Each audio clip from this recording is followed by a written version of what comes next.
Hi, I'm James Shillinglaw. I'm here once again at the Australian Marketplace, the first one they've had here in Los Angeles in about 2.5, 3 years. I'm here with Annabelle Sullivan, who is with Cultural Attractions of Australia.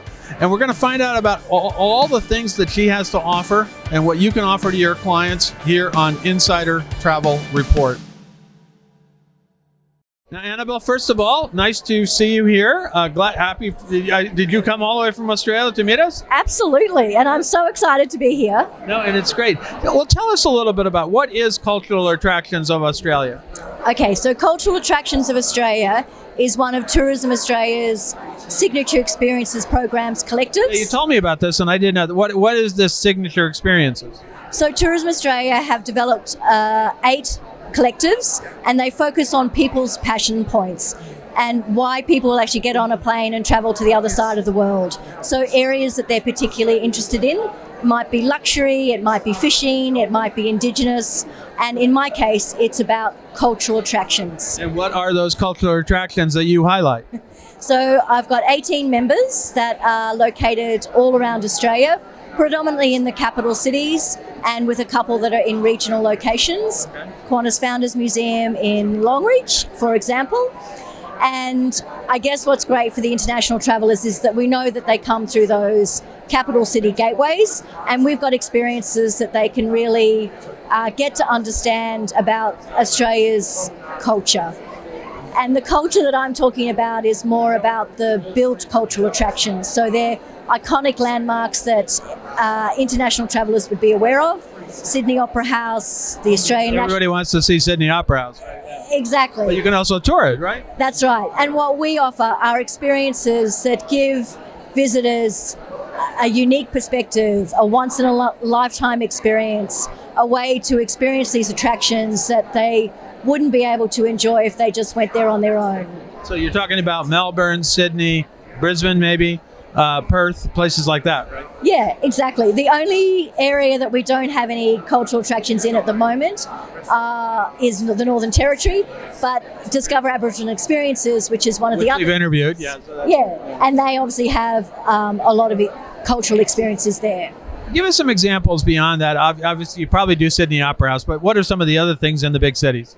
Okay, so for example, we have in Sydney at the Australian National Maritime Museum, we've got a couple of experiences there that take people behind the scenes and showcase the collection that actually isn't on display. And what's exciting about that experience is you get to wear some white gloves and interact with some of the collection and the pieces that aren't on display. And you're led by a guide, so generally a volunteer or a curator who really knows about the collection, and they can tell you the stories behind all of the pieces. So you get to understand a bit more about Australia's culture from the stories that each of these artifacts actually tell. Okay. So it might be something from the Endeavour. It might be something that tells you about Captain Cook and the discovery of Australia. Yeah, we all want to know about Captain Cook and all that. And, of course, the origins of Australia as a penal colony, which I knew very well the first time I got to Sydney, and I enjoyed hearing about those stories. And then I went to Brisbane, and I said, that's where they sent the even worse prisoners, up in Brisbane. So that's up in Queensland. But it's an amazing history. Of course, there's the Aboriginal and the Indigenous people history, which stretches far back longer, but the European influence history is really fascinating. Right? Absolutely. And for example, we've got Port Arthur Historic Site in Tasmania, we've got Fremantle Prison in Western Australia. So we're really covering experiences across historic sites, cultural sites, whether it's visual or performing arts, as well as some of our famous sporting stadiums as well. So we've got the MCG in Melbourne as a member, and we've also got Adelaide Oval in Adelaide. So you can go see a match or something there? It's more about showcasing the museums that they actually have. They have museums of their sport. Right? Absolutely, but you can definitely combine that with going to see a sporting experience there as well. Yeah, well, I was lucky enough in Melbourne. I did go see Australian rules football, which I thought was a lot of fun. I never saw so many men running around pummeling each other with no pads. No, well, we're fairly unique in lots of ways, and sporting is another way that Australia is very unique. Yeah, absolutely. Now, where can our travel advisors go to learn more about cultural attractions of Australia? So we have a dedicated website, and because we are part of Tourism Australia's Signature Experiences program, there's lots of information on TA's website as well. And we have a trade and media portal that provides a lot more detail that would be useful for travel advisors. And then obviously they can work with whoever they normally partner with to be able to find out more information. But I guess what's great is I'm a resource as well. Okay. So where can they reach you? Via my website, I've got a email address, info@culturalattractionsofaustralia.com, and people can absolutely reach out to me. So if they've got a traveller that's coming to Australia and they're wanting to do something different, they're interested in actually understanding a little bit more about Australia's culture, then they can email me and I'd be able to provide some recommendations of what would suit them. And the more information that they have about their client and their traveller, it means that the attractions can actually tailor the experience more so as well. Absolutely. So if you're sending your clients to one of these great Australian cities that everybody wants to go to, this is the woman to go see in terms of what they can do there, because you probably know some of the things. I mean, when I went to Sydney, I went to do the Harbour Bridge climb, things like that.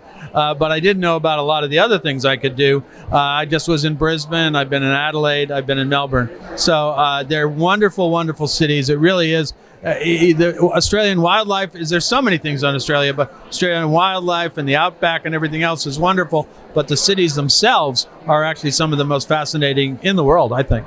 Absolutely. And I think you've just touched on a really good point. Our experiences can be combined with other experiences within the other collectives as well, because as I said, they're all focusing on why people travel, the passion points. So you'll come up with the best itinerary if you combine all of the signature experiences and what they have to offer. Amazing. Well, Annabelle, thank you so much for taking some time to speak with us here at the Australian Marketplace. And next time I go to Australia, I got to slide in a few of those experiences. And I forgot one thing. Roughly, how much do these things cost? So from about 80 Australian dollars right up to a very high price point of about $50,000. Oh, so it's a wide range, but I'm sure there's some things that people are pretty affordable. Yeah, the majority of them sit more around that $500 per person up to a few $1,000s per person. So they're definitely once-in-a-lifetime memorable bucket list experiences that can be incorporated into an itinerary. And once again, give me your email and your website. Okay, email info@culturalattractionsofaustralia.com, and my website is the same, culturalattractionsofaustralia.com. Yeah, that's great. It is a mouthful, but you're going to get to her right directly that way. Annabelle, once again, thank you so much, and I'll look forward to seeing you in Australia. Great. Thanks, James. See ya. I'm James Shillinglaw, and this is Insider Travel Report.